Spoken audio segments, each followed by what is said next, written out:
Welcome to episode 152 of Nobody Special. In this episode, we talk about Ravi Zacharias and Christ being exalted and us decreasing ourselves. The Gospel Outpost presents Nobody Special.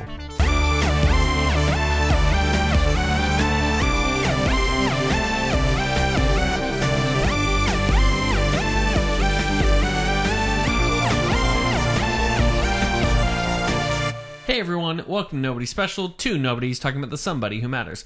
I'm Danny, the host and 90s Christian music specialist of Nobody Special. And I'm Caleb, you're the host of Nobody Special. This is a podcast where two generations of people are looking to find God in pop culture, politics, and everything in between, all while not taking any of it too seriously. Caleb, do you know the 90s Christian music artist Carmen? No. You've never heard of Carmen? No. Okay, so Carmen, he was actually a big name. I think it was the 90s. He was Carmen. He did a lot of Christian songs and a fair amount of things that were later turned into quasi-artistic dances on mission trips to communicate the gospel. But he just passed a couple days ago, actually. Really? Yeah. Gosh, this is really hard that you don't know who he is. Does anybody know who he is? Yes, a lot of people know who he is. He was, prior to like Newsboys, Audio Adrenaline, all them, he was a big name in in the Christian music industry. Mm-hmm. And a fair amount of people, they have a great amount of honor towards him and just everything that he's done, including his kind of the catchiest thing that he's done, in my opinion, is Mission 316. It was the 90s. The 90s were a different time. Mission 316, baby. For God so loved the world. Listen, like, you're not far off from what that was, actually. Yeah, so there's a passing of a contemporary Christian music artist, and gosh, it's kind of sad a bit. Mm-hmm. Now I know a ton of people that have a fair amount of positive feelings towards Carmen. I didn't care for his music. You just said that you liked one, though. I said it was catchy. So here's what happened. As a kid, Mom and Dad took my brother and I to a Christian concert with Carmen. Right. And on stage, in one of the songs, because he's talking about a battle between Jesus and the devil. I'm just imagining like the devil went down to Georgia, except like with Jesus. Well, at some point, demons appeared on the stage. Wow. Not real demons, but needed some clarification. Paid actors in demon costumes, just like doing that kind of stereotypical like prowl. Evilness. Yeah, that. Yeah. And I was 6 or 7. And as soon as they came out on stage, I looked at my mom and went, yeah, we're going, right? Like, I'm not staying here for this. I was so terrified of this. What type of demon costumes? Was it like red horns? They had bigger heads than normal. Bigger heads than normal? Yeah.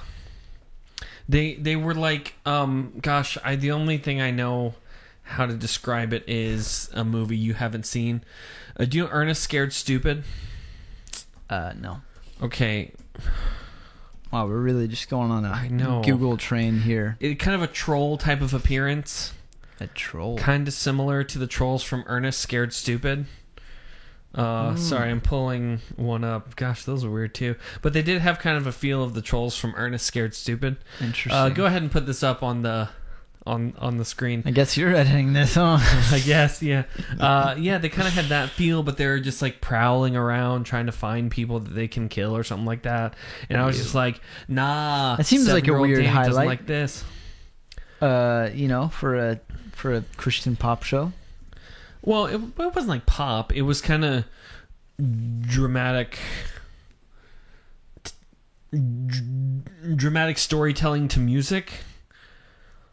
I don't know, and I can't even think of the song because I didn't stay around for enough of it to actually make it in my head.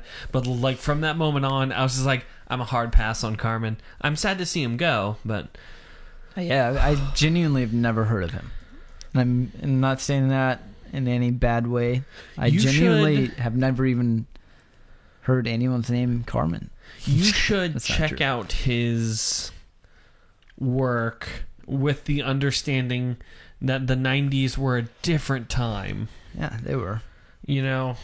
I was basically a 90s kid. It was when it came to TV shows and stuff and some music. I was born in 2000, and I had a bunch of siblings that carried it over, all right? I think it's just that, true. No, you're not a 90s. I'm a 90s I kid. never said I was a 90s kid. I said I'm basically a 90s kid. That's not not, a 90s me kid. being... But I have a lot of 90s in me because of my siblings. Trust me.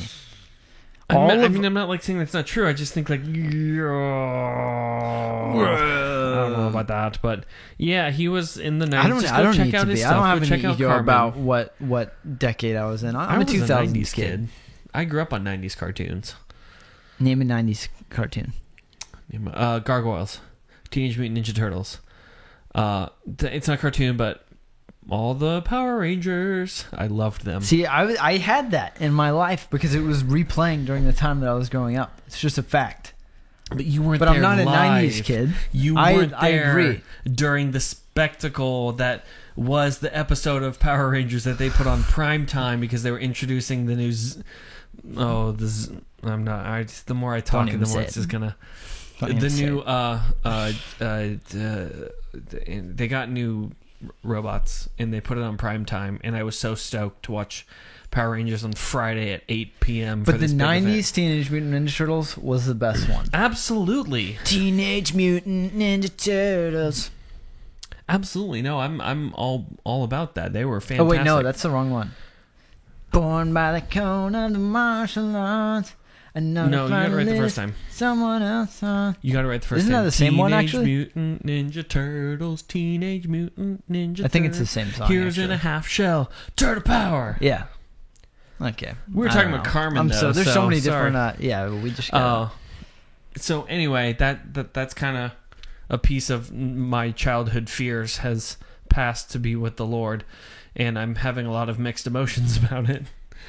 He brought demons on stage. What did you want from me? Like I was so terrified. Yeah. Hey, you made it out alive. You're here today to tell the story. I am a different man because of that concert. So now, Caleb, I know there's been some other changes and things going on that you might be a millionaire. It's just true. It's just true. Dogecoin. Dogecoin. All right. You Hear me out. Hear me out. bought Dogecoin. Yeah, when I was in, I think it was like my freshman year of high school. I don't know. I was very interested in cryptocurrency and was doing a lot of research. And as a joke, I feel like I'd vote everyone your age had this odd cryptocurrency phase. I have other cryptocurrency that are real. I think I have like some Litecoin. Uh-huh. I mean, this one is real. But as a joke, I bought like 500 Dogecoin. Uh-huh. And like for some reason, recently it's been like on the rise and in the news for some reason. Mm-hmm. And I didn't even know about it until like I don't know, where were we? It was At a church. Yeah. It was at your church. And one of your elders actually brought it up. Yeah. Which is strange. I mean, Gary's great. I mean, Gary is one of the best people on the planet, in my opinion. A fantastic elder, so he's great. And the fact that this man knows about Dogecoin was really surprising to me. Yeah. Like, it was really like, you know about the dumb thing my generation did. Why, Gary? Why? You're smarter than this. Yeah. So, But I was kind of hesitant to bring it up because you guys were like, "Oh, Dogecoin." I thought y'all were just joking around, and then I think you were like, "Yeah, it's like tripled in price or something." no, like Gary knew that. that. Oh, he did. Yeah. Yeah, Gary knew. I had no idea. I don't follow Dogecoin. Yeah. Like, this is... And then I remembered, oh, I have Dogecoin. Mm-hmm. But in reality, it wasn't worth a lot when I got it, and it's only, I think it went up like $5 technically. So I think I bought like 500 Dogecoin for around $25, and I think it's like $29 now. So as of, we'll call it the day of taping this, it was at kind of 5 cents a coin. Now it's at... Well, hold on. I got to get more specific.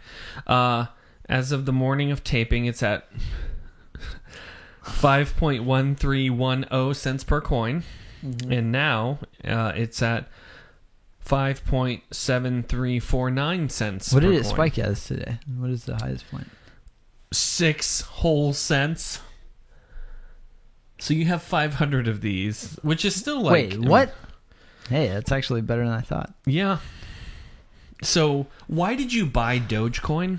Just I wondering. genuinely I think that there was literally some like dumb thread about it on like Reddit Yeah. or something. Its existence is the dumb Yeah, thread. it is Yeah. like it's a joke, and so I don't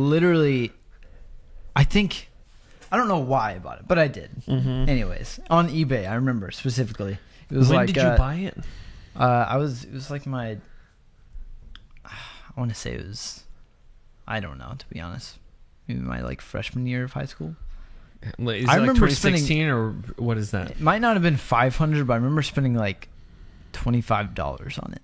Okay, so if you bought it in 2017, it was worth 0.1956 cents. And now it's spiked as high as 8 cents. Wow. Which is like a really good investment if you kind of dropped $1,000 into Dogecoin. Yeah. Whoever did that is like, guys, rich. Provided he sold. Even if he sells now, he still made a lot. But that's insane. But this is a cryptocurrency that began as a joke, right? Like it began as I'm guessing. someone created. Yes. To me, this is strange because someone created a form of currency for a meme. Yes. And that to me is very... Can you imagine? Don't Okay. understand blockchain. I don't. So just imagine one day like Dogecoin is as big as Bitcoin, and like companies are actually accepting it, and you're like, oh, I'll take. Can I just buy this with some Dogecoin? Just that sentence alone just makes me really take life Ooh. not seriously anymore. Ooh. Wow, purchase. To such am. Or whatever, like, the meme. You would have to... Gosh, I hate that that's a thing. Like, that people created a currency based on giggles. But I don't know how to get back into my account that I have it on. Which for blockchain is the same as not having the money. Yes. Yeah. Like I technically Right. like I have like some weird security thing I have to get through, and Yeah. I deleted it off my old computer, and so I probably, to be honest, I know it's in my name somewhere, but I don't have access to it. If I could get in, There's maybe, gonna be but- some weird Dogecoin kind of a fortune that your family fights over. You know, like that your kids are If like, we no, can remember I the want the forward Dogecoin security Yeah. thing. It's in a tontine. And They're the- like just studying my life to like Oh. try and find relevant things that I might have typed. it's in a tontine, and of Caleb's 5 children, the last one alive gets the Dogecoin. Gosh. Anyway, jeez. yeah, that's crazy, dude. Go ahead and find that, and I think at this point you could take me out to appetizers at a cheap restaurant Yes. if you cashed out on it. So we should definitely do that. Yeah, but it's been interesting. Elon Musk has been kind of pouring in some, not energy, but like thoughts into Dogecoin and this kind of stuff. So Right. it's just very interesting to think about. Like, cryptocurrency is strange to me because it's not a real currency. It's Yeah. not backed by anything. But then a person called me out on that and said, like, oh, neither is the dollar. And I'm like, shut up. We were on the gold standard at one point. There's a minimum Yeah. of pretending that we still get to do that it might still be the gold standard, even though it's not. And now it's just like a money printer go and Yep. that's our economic system, and we wonder why things are so bad. Yeah, I mean, and that's this is that's what's like- crazy about it. A person decided, I'm making a blockchain. It's worth money only if all of us pretend really hard together That it's worth it money. does. Yeah, and that's cryptocurrency right there. There you go. You figured it out. I mean, like, I figured it out, but like, It doesn't make you happy. I still didn't. Yeah. I still didn't figure it out. Uh, It still feels wrong. the first Bitcoin transaction was actually in Jacksonville, I believe. Did you know that? No. It was literally a guy, I think, if I remember correctly, it was a place in Jack's Beach, and he ordered like 2 pizzas, and asked if he could pay the guy like 14,000 Bitcoin or something like that for like this pizza. Someone is kicking themselves right now. Yeah. I mean, if you're just flippantly spending 14,000 Bitcoin at the time, I'm sure that you probably have more. Like if you have like the equivalent What if it of was like a $2 million pizza? We don't know.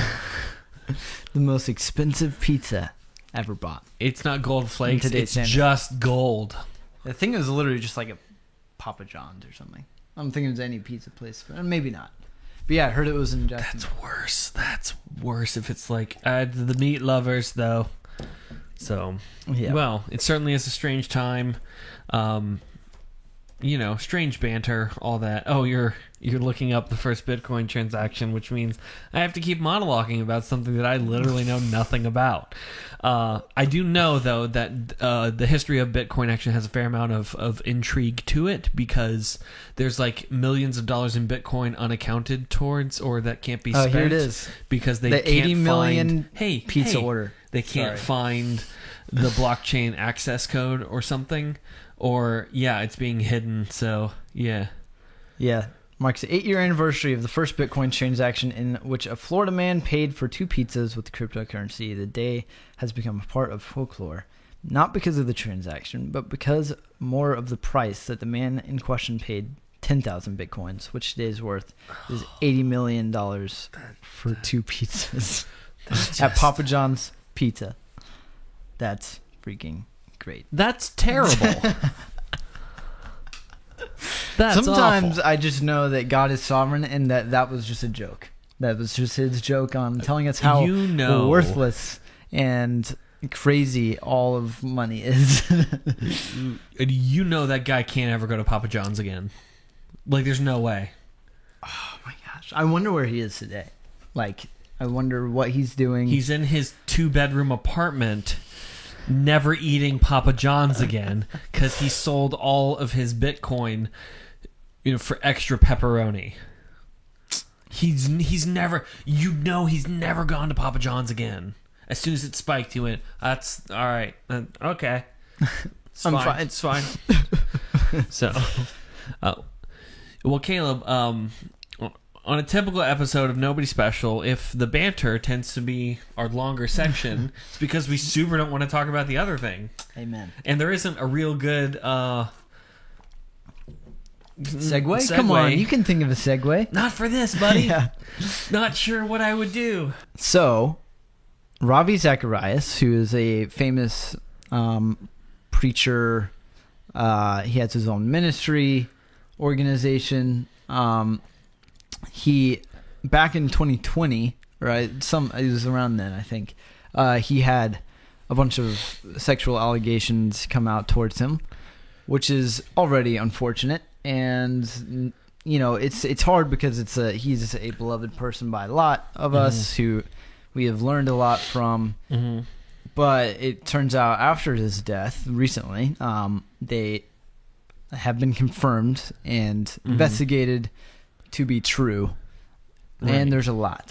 And this goes back also to the 2017 allegations that came out against him of impropriety between a married couple and that type of thing, textual exchanges, including pictures, images, other types of things. On top of that, there was the 2016 scandal of claiming the credentials that Daddy had are incorrect. He claimed to have a doctoral degree given out of an institution, and because of his standing and the fact that it was an honorary degree, not a lot of people checked into it. After checking into it, it turns out he never had that either. So there's this pattern of lying and falsifying lying and falsifying behaviors, travel. Right. Purposes, all kinds of things in order to promote to be honest, just himself. And this is very problematic because to a fair amount of people, he was very influential to their faith. Mm-hmm.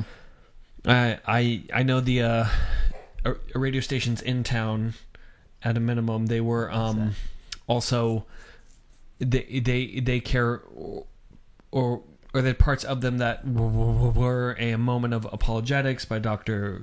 Arabi, that kind of thing, and has put out books. He's put out a ton of books actually on the topic of theology, of gospel of faith and all that have impacted a fair amount of people.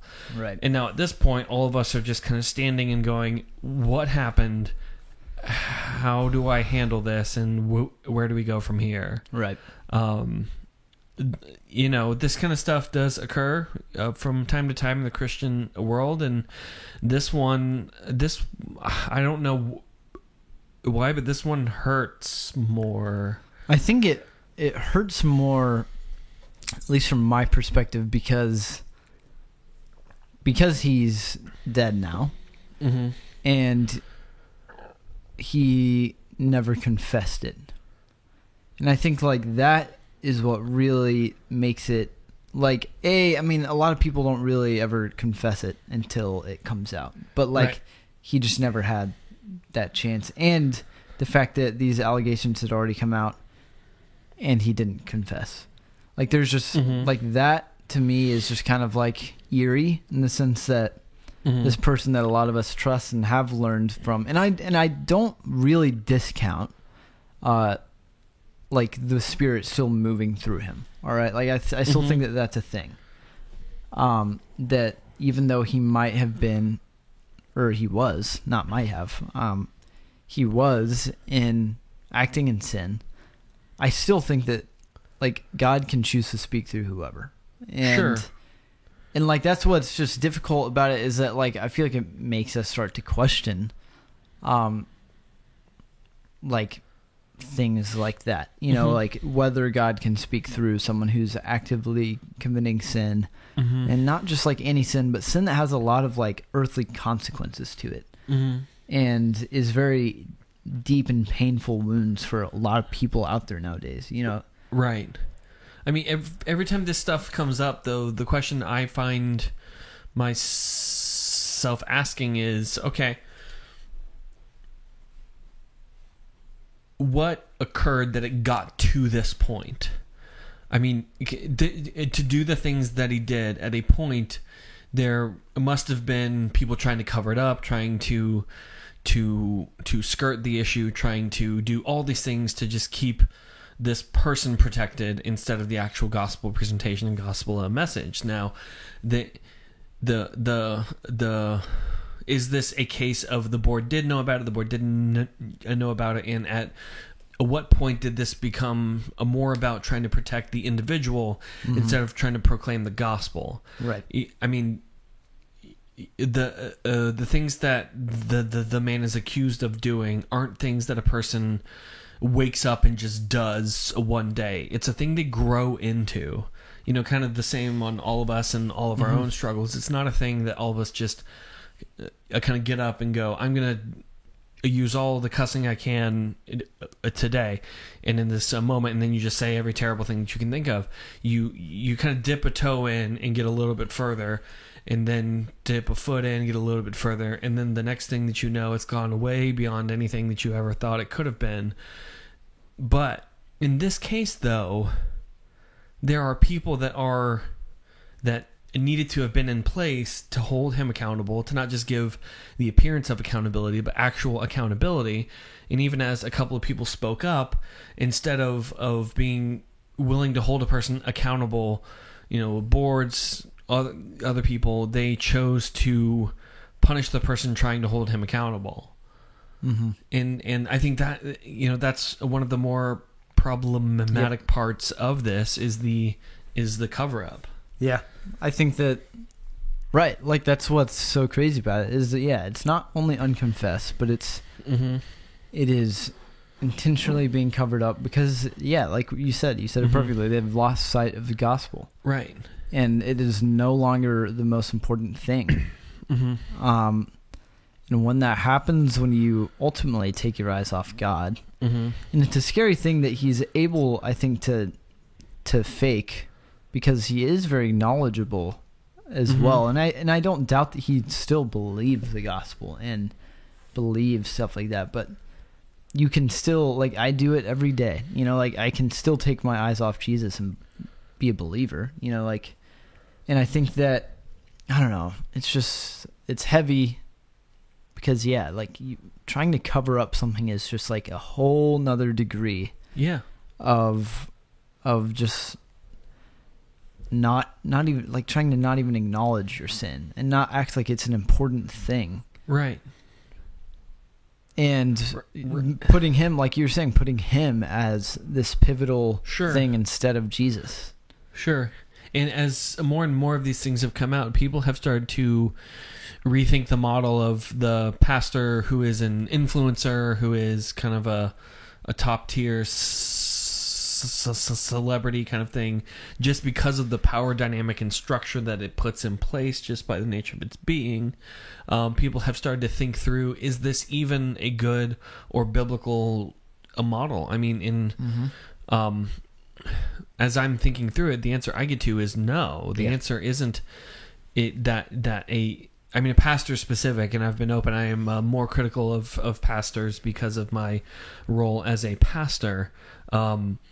I do tend to be more critical of pastors because they know the thing they signed up for, and I think they are to be held to a higher standard, which is weird. But absolutely. Just because there is a trust that's being put there in that person, and then to create this kind of a world or ministry that is about the individual, right? That it is about the person instead of about the gospel. That's the problematic part. And I think the difficult part is it's easy to spot in both directions. I'm actually not anti megachurch. There are parts of it I might quasi disagree on, but even that I'm not even anti them, just more challenging in the fact that I disagree with everything, including myself. But it does tend to be a place that attracts a specific type of person that is more prone to go into this temptation. Right. If that makes sense. Yeah. So I'm not trying to claim all megachurch pastors are megalomaniacs who are just getting their own power. But that, to me, if I'm a megachurch pastor, I put things in place in order to be positive. I don't turn into a megalomaniac who is just trying to pursue my own power. Yeah, and I think that part of that is elders. I think that's a big biblical thing, and I think that's just another problem with these organizations that aren't churches, that are centered out on one person, is that there is no accountability. It's weird. You're like trying, it's like you don't even have, I don't even know how to explain it. Like you don't have accountability, and you have a greater like reach towards a lot of people in a sense. So they have boards. Boards are intended to, in a functional aspect, be the elders of the parachurch ministry, essentially. And there's also some problems in parachurch. I know we were talking about this beforehand. The role of parachurch is to point people back to the church. They are essentially the special interest groups of the church. Yeah. They aren't the actual thing themselves, but they point people back to them and take a specific approach to a specific thing. I have about 3 days of thoughts on parachurch organizations, so we're going to pass on those for now. Maybe we'll get to them later, but that's a whole other beast to unpack. But yeah. The board is intended to function in that purpose, but just the same thing as elders, it's possible to stack the board to be just a group of people that just go, yes, sir, no, sir, yes, sir, absolutely, anything you say. Yeah. And this isn't a battle that's won in Ravi's case in 2020. It was a battle that needed to have started back in 2000 or the date that it started, that of being willing to put a group of board members in place that promote the mission of the organization, that love the gospel and borderline don't give a rip about Ravi Zacharias, that they're on board and willing to criticize benevolent leader. Yeah, and I think that's part of the problem with like what you're saying, is that like when an organization is centered around one person, that's Mhm. rare that would be put in place. Right. Because if that person's gone, then Mhm. there's no money coming in, and Right. no one's being paid, and the company's gone. Mhm. So like, why would you Right. put board members on there that would have the power or be able to contradict them enough to fire them? You know, like, Mhm. because then it's just backwards. Right. You can't fill it in because it's not necessary anymore. It's just gone. And that's like why a pastor is replaceable, because it is a person teaching to a community, you know, Right. and that it's not centered around that one person. Right. But this, like, it's a business model, you know. It's, Yeah. If you're Well, freaking, actually, a lot of churches function under that model too. They function under a business model, and that's where a lot of churches get into trouble, because there's just Mhm. parts of business that are bad ecclesiology and great business. yeah, it's like, I mean, this is dumb, but it's like Oreo, you know, Oreo company. If Oreo was a entity and it was Mhm. a person, and it got fired, and there were no more Oreos, it would no longer be a company. Right. It's as simple as that. And that's why, like, they want to cover it up. And I think, yeah, like, there's fundamentally just a problem with, what do you call it, parachurches? Yeah, parachurch. I don't. Oh, do I fundamentally a problem? Why are you looking up Oreo? Because they're owned by Nabisco, and I actually think they would be fine if they didn't have Oreo. Granted, that's a big one. Because I was curious. Sorry. But go ahead. Oreo specifically. No, why are we debating Oreo? Yeah. We're moving We're on. not. It's owned by Nabisco. No, parachurch I do think has a purpose. The purpose needs to be the local church, though. I mean, Mhm. that's kind of even the Gospel Outpost. We are parachurch. Period. Yeah. If people, the moment I start getting emails of, "Hey, I appreciate the podcast. I skipped church today, but I tuned into the podcast," I can guarantee you this podcast will be gone the next day. Mhm. If all of the people tuning in go like, "This has been great. I don't even have to go to church anymore." Yep. Deuces. I'll see you later. I'm Peace out. out. And I'll call Caleb and be like, "Hey, are you interested in spiking a podcast today?" He'll be like, "Sure, let's go for it." It'll be gone in a heartbeat. I'll delete the episodes. I'll just keep them for me personally and chuckle at them. Right. The point of parachurch is to point people to a local church in a specialized mission and manner. Yeah. When it becomes about the individual, though, and this is kind of the problem I have on teaching ministry groups. I want to be careful because I know people who have some, and I actually think they're really good. The problem is it needs to point people back to their local church community, because then it's just conflicting. Right. And the question, I think, that applies to these groups and also to us is, what are we willing to give up in order to gain the gospel? Yeah. And I think that's the bigger question is, am I willing to go and empty my bank account in order that the gospel moves in me? Yeah. And I think, like, not only that, but when it comes to, like, specifically, like, Mhm. parachurch organizations, Mm-hmm. like, I think that you have to, be centralized on Jesus. Mhm. That, like, that is the most important thing, like you're Right. saying, and pointing people to where their community actually is, and that Right. is the local church. And then also, because you don't have as much accountability, it's just true. You don't, like, me and Danny could be doing this, and we could have a bunch of sin nature that you guys wouldn't know about, but because of the way it's modeled, we do. where me and, I mean, like, not sin just nature like where it's just like, it is rampant, unchecked. Yes, yeah, exactly. not that. like, but me and, like, you We're have the to harshest to each other more than anyone else. Exactly. So, like, I know Uh-huh. if Danny's doing anything, this thing is tanked. Right. And he knows if I'm doing anything, then it's tanked. Right. And because you put in order things like that, right. to where you know, okay, that the gospel is the most important thing, Mm-hmm. and also we have security measures that if something were to happen like that, Right.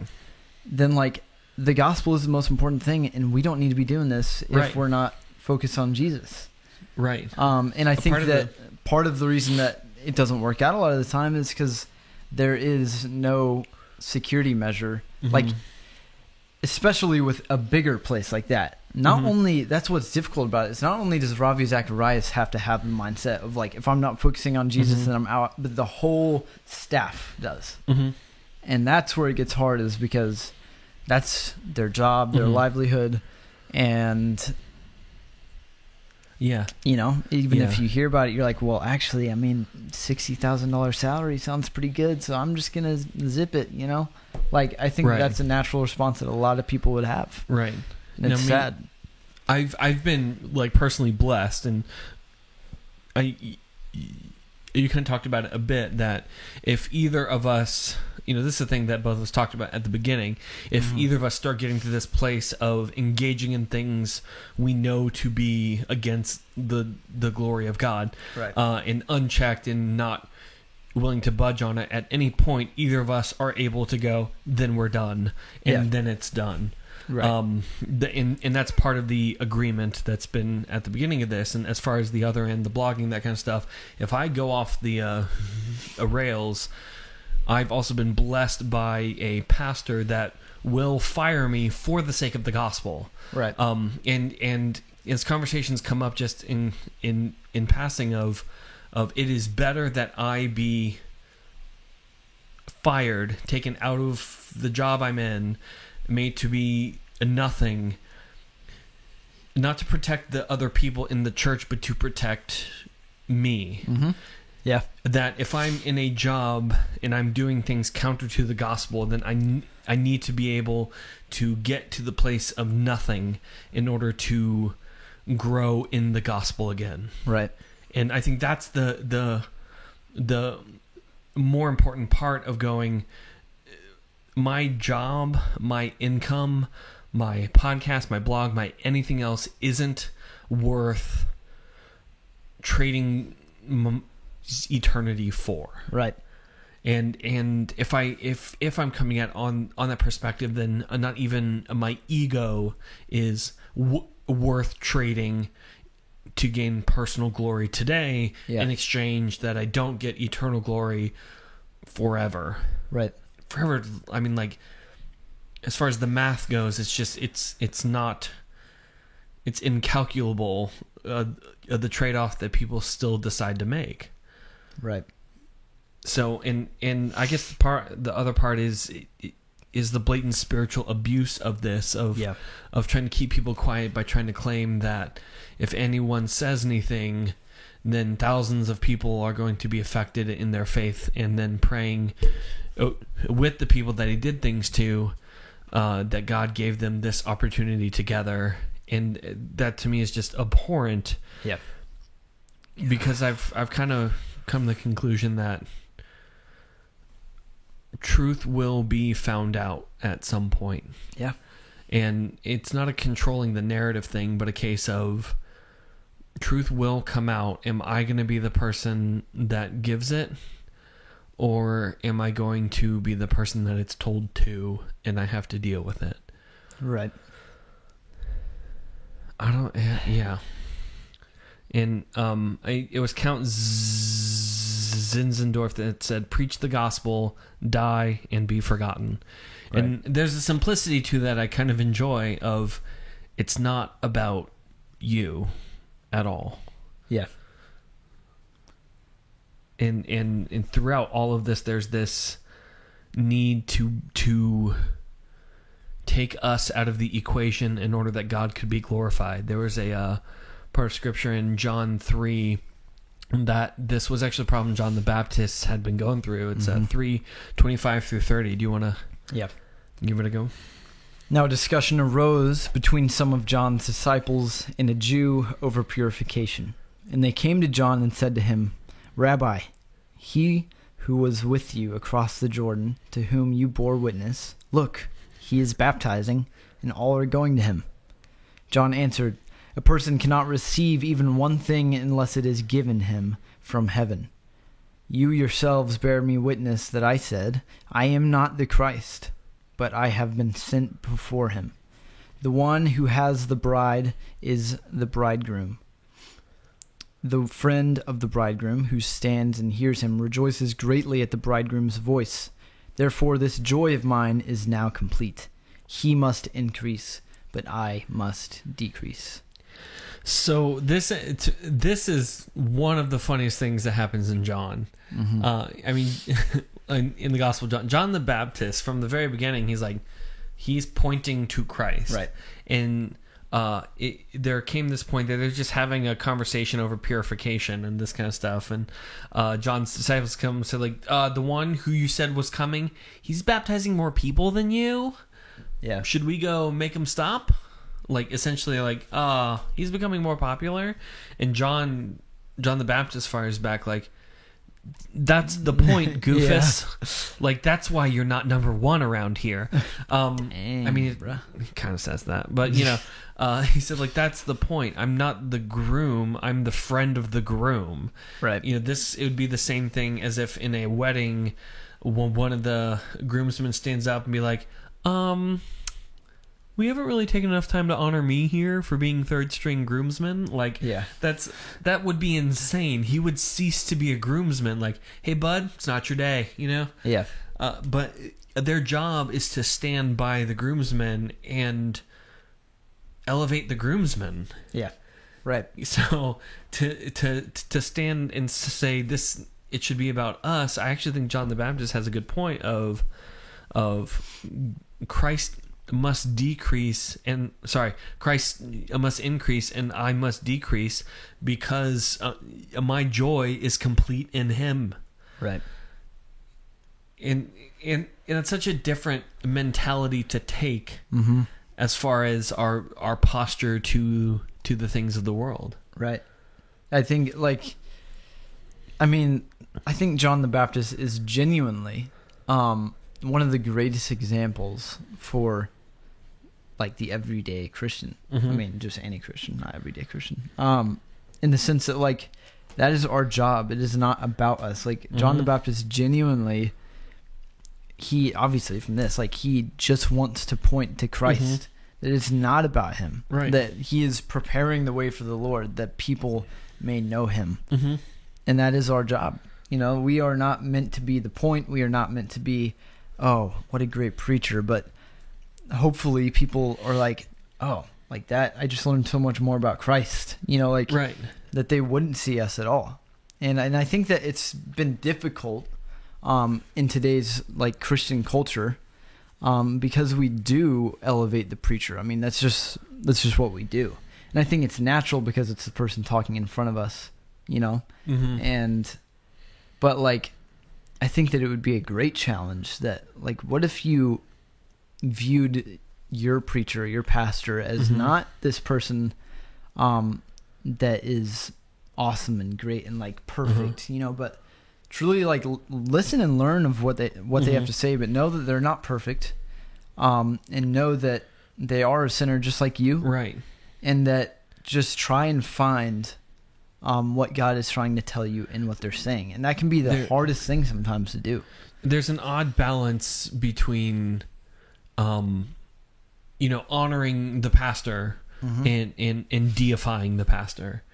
And I think too many people try and deify the pastor. This idea that this is the spokesperson of God, which is not like too far. Let's scale it back a little bit. But also, they aren't just a nobody. They are the person that God has placed to care over us and are placed authority by God. Right. And it's a weird balance of understanding both are occurring at the same time, that they're not just on par to the uncle that I had a thought, you know, that had a thought over 8 beers in and that kind of thing, but also they aren't King Artaxerxes, who thought he was the incarnation of God himself. Yeah. And I think a pastor that thinks either end of that extreme is as dangerous as the other. They are in authority, that this is their calling. It's not just their job, it's their calling. Please don't tell church boards this. Most of them would do it for free. But you know, don't muzzle the ox anyway. But like too many of them go to this place of because it's their job to take the attention and point it to Christ, that they don't do that part and they bask in the glory that is intended to go to Christ.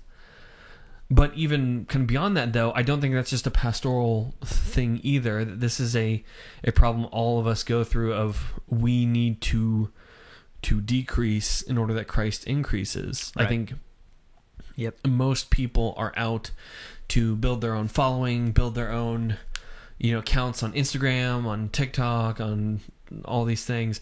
They're out to build their own a persona. The idea of a social influencer as a job is, to me, ridiculous. Like, it's my job to influence people on the internet. That's weird, and I'm sorry that is it's quasi unscriptural somewhat, because it's our glory where only Christ needs to be getting glory. Yeah, and I think that it's hard. I think it's the hardest thing to do is to exalt Christ over yourself.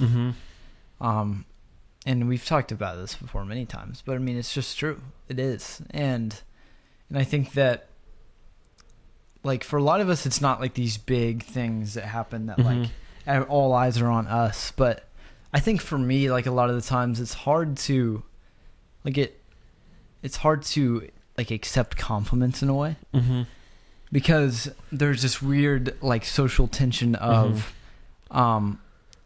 like thinking, oh, like for me, I'm just gonna dive into my own personal thoughts here, but I think for me, like, if someone gives me a compliment, I want to be like, yeah, that's just Christ in me, dude. But also, like, part of me is like, what if they're just like being nice and it's not an actual compliment, and then like I'm not really doing Christ any favors in their mind. And I think part of that is like just dumb and just fear playing in me. Yeah. And part of it is, I mean, it's true. Like, I think a lot of people just do flatter, but I think it'll teach them. I think hopefully that the more we exalt Christ, the more people won't give us ingenuine compliments. And this just goes for compliments. This is just a very subsection of what we're talking about. But like, for me, that's kind of where my brain goes. I don't know about you, but like, I want to exalt Christ, but also it's just easier to be like, thanks. I don't think thanks is a bad. I think thanks, that is the proper answer. Because every time I've preached or done things, a person's come up and they said thanks for the message. Now, there are a couple things I need to do in kind of a mental kind of a context. Is first, I have to say thank you. They are giving a compliment. They aren't claiming. I mean, if they go to the point of, you're better than God himself preaching. All right, then hold up. We dropping the theological hammer on that one. Like, no, let's go back. And then we're going to have a mini sermon just right there as to why that statement is ridiculous.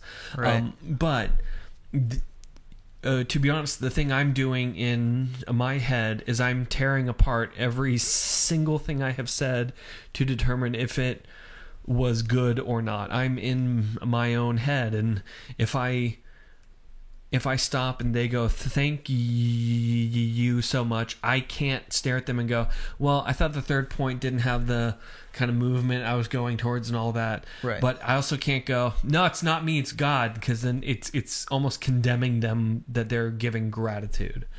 The thing I do is the broader body of work of the person I am is pointing to Christ. Right. And if I can't do that, if that isn't clear through my actions, through all these things, and I'm taking it as when they are giving gratitude to the message, that isn't mine, but I do need to say thank you. Yeah, no, I don't think that you shouldn't say thank you. Oh, that just took me a super long time to get to, because I had a couple of times like, yeah, it was okay, and someone pulled me aside and said, you just say thank you. They were impacted by it, and it's not anything that your dumb sermon did. It's it's like, just say thank you. They're saying a gracious thing, be able to take a compliment, right, while also giving that straight to the Lord. Right. Yeah, I think like thanks is a great response. Like, thank you, and don't say thank you in a way that makes it seem like it's all you know? Right. Like, I think, yeah, like, thank you, and I'm glad that like God used me to speak to you. You know, like, right, something like that. You know, and right, where it's not, and I don't think it's necessary every time. Right. And I think I say the same thing every time, so I don't say the dumb thing. Yeah. Same, like, and I hate saying this publicly because, like, now, if people who listen to this are gonna be like, "Are you doing the thing?" I'm like, "I am absolutely doing the thing." I thought I made that very clear. Like, oh, thank you. I appreciate hearing that. Thank you. Because, like, in my head, I'm like, the movement. My third point didn't connect to the second point as well as I was hoping it would. Yeah.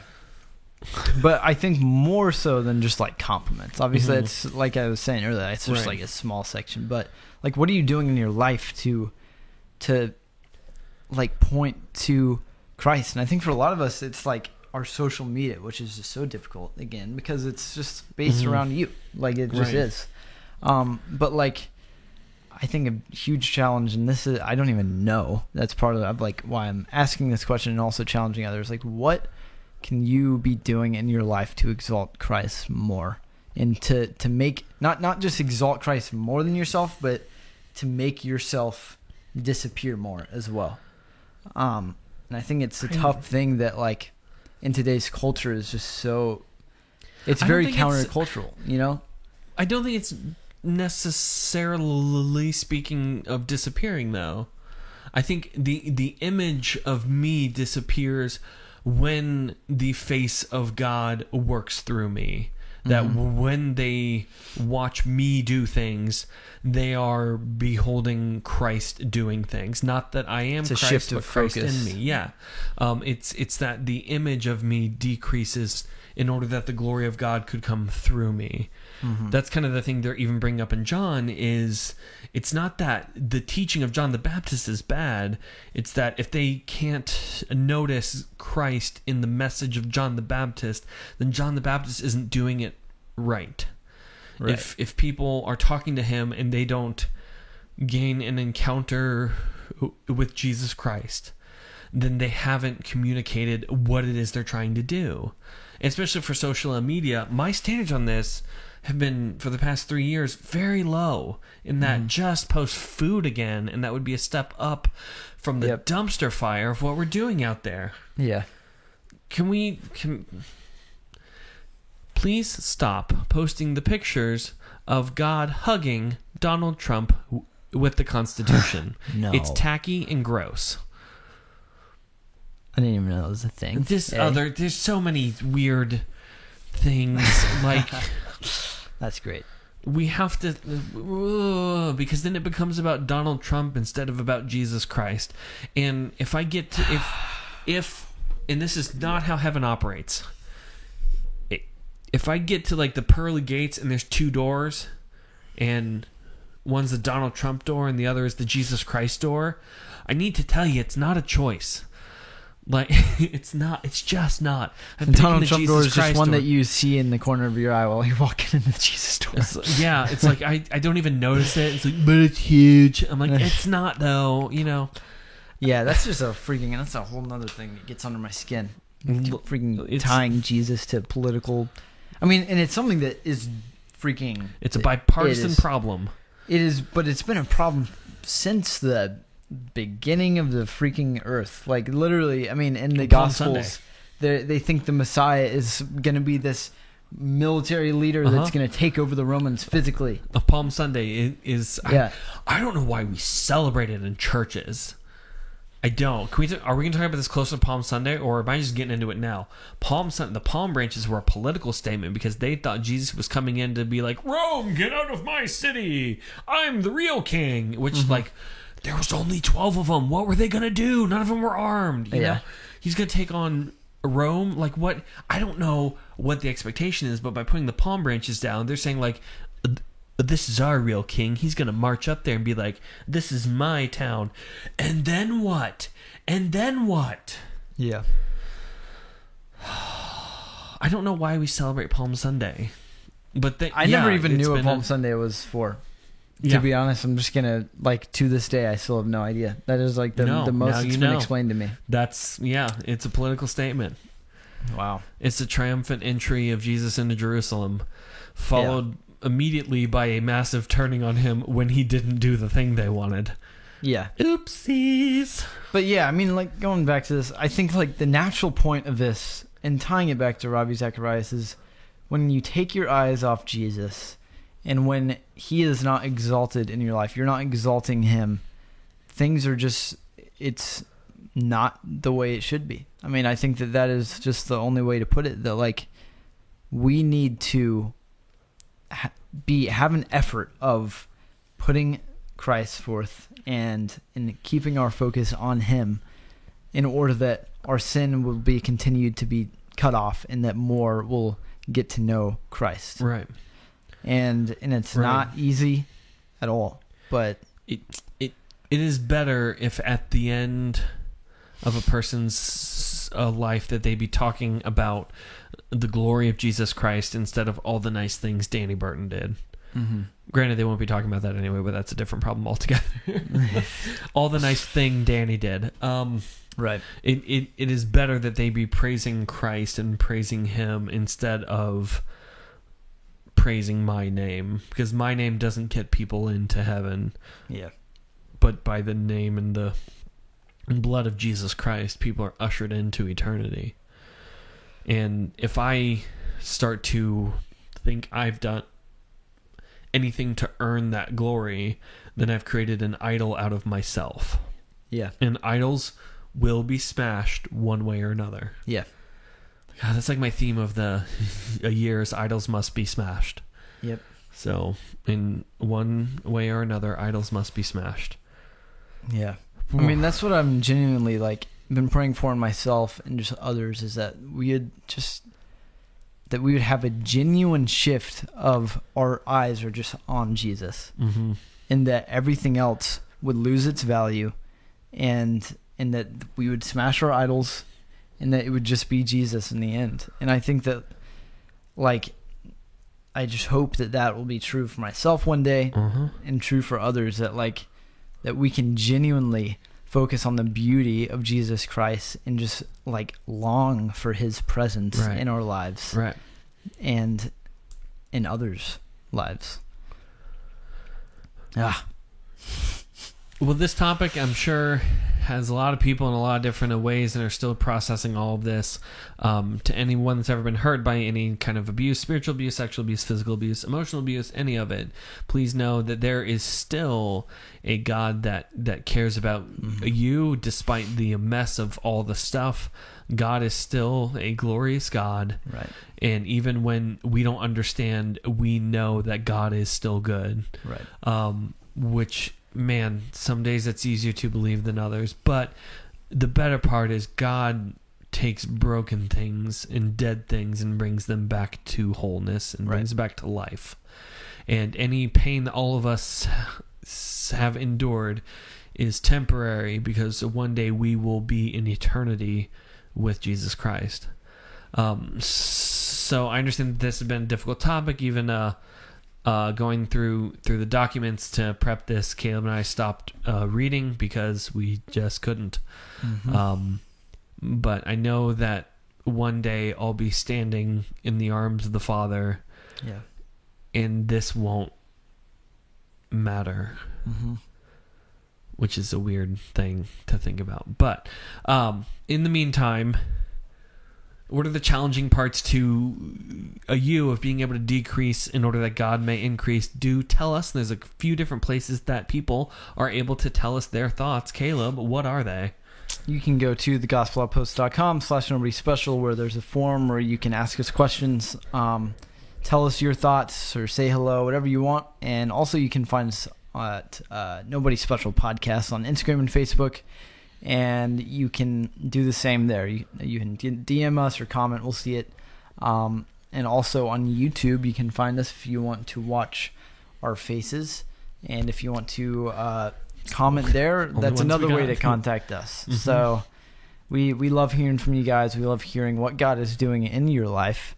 And yeah, so just what ways can you exalt him in your life? We'd love to hear. Absolutely. Well, Caleb, I think that is going to do it for us today. So I'm Danny. I'm Caleb. And we are Nobody Special.